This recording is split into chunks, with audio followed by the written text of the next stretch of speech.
Hello, my name is Donnie Drobny, and I am the head debate coach at Bora High School and also this year's Idaho State Debate Commissioner. Thank you for attending our digital rules clinic to help you get ready to judge at our state competition. Before we begin, I'd like to talk a little bit about what this presentation is and what it is not. This presentation is an overview of the most pertinent rules for Idaho State Debate, and it is also a step in the state certification process. This presentation is not an overview of every one of the debate rules. It's not really an introduction into judging debate, and it is not meant to substitute a judging clinic learning how to judge debate. If this is your first time judging debate, or you need to refresh the rules, please refer to our judging website where you will find a number of videos to assist you in that process. And since this presentation is an overview of the most pertinent rules and it's meant to help you with your certification process, it is not particularly exciting.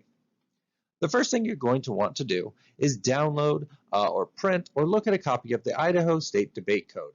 You can find this on isata.org.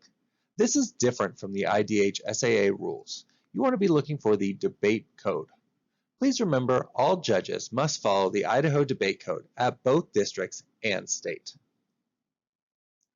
To begin, let's look at some general judging procedures. To start, the Idaho Debate Code is available to anyone and can be found on our judging website. It can also be found on isata.org, and there are links on IHSAA's website. You should refer to Chapter 7 specifically for evidence violation information. Judges who are not assigned to a round should wait for reassignment from TAB. Ballots should be completed in a timely manner with appropriate feedback, keeping in mind that both coaches and competitors will be able to see this feedback. Judges, when making a decision, should not consider their own personal beliefs on the topic, but rather judge the round based on the information and evidence that was presented. And while debaters should try to adapt to your specific judging paradigm, sometimes they are unable or unwilling to do so. Failure to do so should not necessarily constitute losing the round outright. When you're judging as a panel with multiple judges, such as in elimination rounds, judges should not be discussing their decision with competitors or other judges before completing and submitting their ballot. Remember, when it comes to evidence, debaters must make all of their evidence, whether that's electronic or hard copy, available to their opponents in a timely manner. And debaters may paraphrase a credible piece of evidence. Debaters are responsible for that evidence availability if a laptop experiences a loss of power. Any questions you have on judging procedures or elements should be directed to the tab room. Remember that as judges, you have an important role to play, but you do not have the authority to disqualify a debater who violates the rules. Instead, please inform TAB of any rule violations and the appropriate steps will be taken. Judges may use a timekeeper in the round, and debaters may time themselves. Judges should not provide oral feedback to students before submitting their ballots.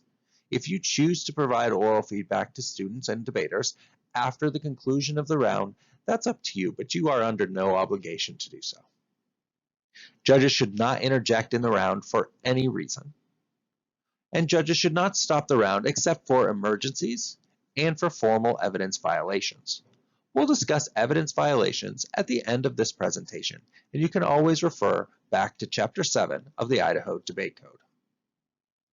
At state debate, we'll occasionally have observers who want to watch rounds. Prior to the debate rounds, observers must be affiliated with one of the participating schools. At any point in the tournament, observers of the rounds may flow and take notes. Remember that debaters may use their laptops to look up research online during the round. In Lincoln Douglas and Public Forum, two debates are flighted or paired together in order to create a single round of judging. In any style, debaters may introduce new evidence in rebuttal speeches, but they may not introduce new arguments. If new arguments are introduced in rebuttal speeches, the judges should not weigh them very heavily. Now we're going to look at some specific rules for each of the styles of debate. We'll begin with policy debate. First, As a quick overview, what is policy debate? Policy debate is a two-person team debate where the affirmative will propose a specific policy proposal that the United States federal government should adopt. The negative will attempt to demonstrate why that policy should not be adopted by the United States government. Policy debate often uses specific jargon and ideas, but students should be able to adapt to any judging audience. If you would like some more information, see the Introduction to Judging Policy Debate video on our judging website. Some key points to remember about policy debate. First, the affirmative team must present a specific plan or advocacy in their first affirmative constructive. Each debater on each team must give one constructive speech, one period of questioning, one period of answering, and one rebuttal speech.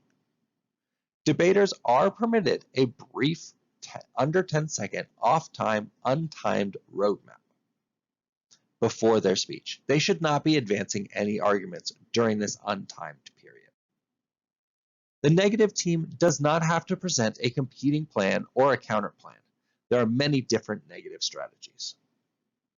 Remember also that topicality arguments and counterplans, if they are presented by the negative, must be presented in the first negative constructive, or the 1NC.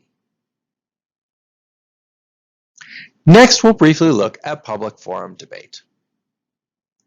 Public forum debate is another two-person team debate. The focus of public forum should be on persuading a non-expert citizen judge. This combines communication skills with argumentation skills in a generalized debate. For more information, please see the Introduction to Judging Public Forum Debate video on our judging website. In public forum, neither the pro nor the con are permitted to present formalized plans or counterplans. However, they may offer reasoning to support a position of advocacy.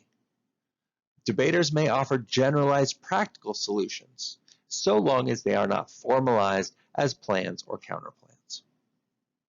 All public forum rounds begin with competitors flipping a coin to determine sides and/or speaking order. In crossfire, both opponents ask and answer questions, and during grand crossfire, all four debaters may ask and answer questions. Please remember that both summary speeches and prep time is 3 minutes long. Next, we'll briefly look at Lincoln-Douglas debate. Lincoln-Douglas is a solo debate event, where one debater is the affirmative upholding the resolution. The negative debater must disprove that affirmative.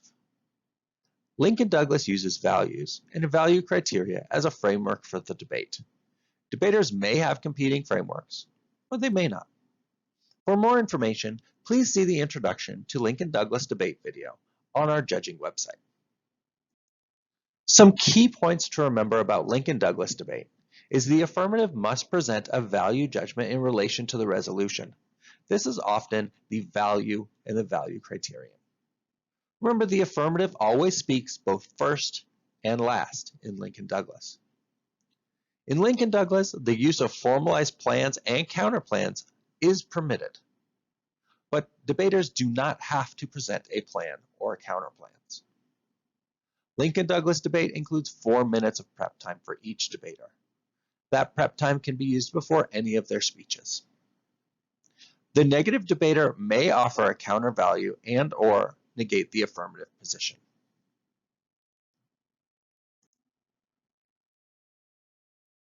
Next, let's look at congressional debate, also called Congress. Some key points to remember about congressional debate. Congresspersons receive points when they give a speech. Although questions and motions may be taken into consideration in your final rankings, they don't receive points for those. All Congress speeches, including authorship speeches, may last up to 3 minutes long. Congresspersons may paraphrase general philosophical arguments without evidence, but must follow the evidence rules in all other respects. Congress entertains multiple bills or resolutions in a single session. The presiding officer should alternate recognizing affirmative and negative speakers for each bill or resolution. And the presiding officer should be awarded points while acting in their position. 1 hour of presiding is equal to 1 traditional speech when it comes to scoring. Finally, let's talk a little bit about our evidence rules, violations, and what to do in those scenarios. First, an evidence violation. The evidence violation procedure is used only when students make specific, intentional, directed allegations. Students may address credibility, accuracy, and verifiability of evidence without specific evidence allegations. Oftentimes, students will debate in round the merits of different pieces of evidence. This is not an evidence violation. In round, after a speech is given, you may ask to clarify if a student is attempting to make a formal evidence allegation, but if a student has not said that they are making a formal allegation, please do not treat it that way. When it comes to evidence allegations and violations, there are informal and formal allegations. An informal allegation has 2 levels. A level 1 evidence allegation is for a debater that has incorrect citations or has no textual demarcations. The judge examines that evidence and uses it at their discretion in the reason for decision. The round continues to the end, and the ballot notes how the allegation and whether or not it was accepted weighs into the RFD.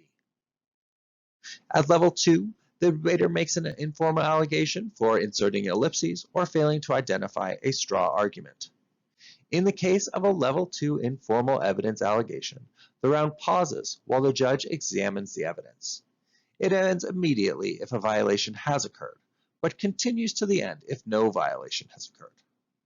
The judge should immediately disclose whether or not a violation has occurred.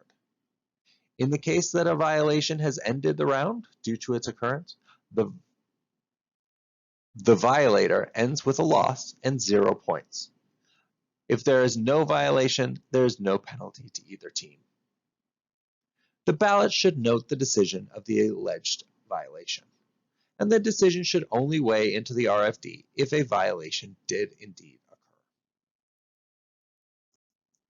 More serious evidence violations are our level 3 and level 4 evidence violations. These are formal allegations, and they will end the round. A debater may make a level 3 allegation for clipping. Clipping is when a student claims to read text in a round that they do not actually read in round. The round ends immediately, and the judge examines that evidence, and the judge discloses whether or not a violation has occurred. A violation ends with a loss and 0 points to the accused. No violation ends with a loss and 0 points to the accuser. The ballot should note the decision of the alleged violation and which team receives the loss with 0 points. A level 4 violation occurs if a debater makes a formal allegation for distorting evidence or non-existence evidence. This includes being unable to provide an original source when requested, having an original source that does not include evidence cited, having evidence paraphrased that lacks an original source to verify any accuracy, or declining to provide evidence in a timely fashion. In the case of a level 4 allegation, the round ends immediately and the judge examines the evidence. A violation ends with a loss and 0 points to the accused debater. No violation ends with a loss and 0 points to the accusing debater. The ballot should note the decision on the alleged violation and which team received the ballot with a loss and 0 points. Some key points to remember in regards to evidence rules. First, specific evidence violation information can be found in Chapter 7 of the Idaho Debate Code. If a formal evidence violation allegation occurs, one side will receive the loss, depending on the outcome of that allegation, and the round will not finish in its entirety. Debaters must make all evidence, electronic or hard copy, available to both their opponents and their judge in a timely manner. Remember that paraphrasing credible evidence is not a violation unless the student cannot back up the paraphrase with an actual source. Remember also that debaters are responsible for evidence on their laptops in the event of a power loss. Students using laptops do grant implicit permission for tournament officials to view their contents. And citation errors, including not saying an oral citation, are at the discretion of the judge and not necessarily an evidence violation. Thank you for joining us for this year's Rules Clinic. If you have further questions about judging, please reach out to your sponsoring coach, or you can email me at donald.drobny@boiseschools.org. Please also take advantage of the many judging resources that we have on our Judging Forensics website.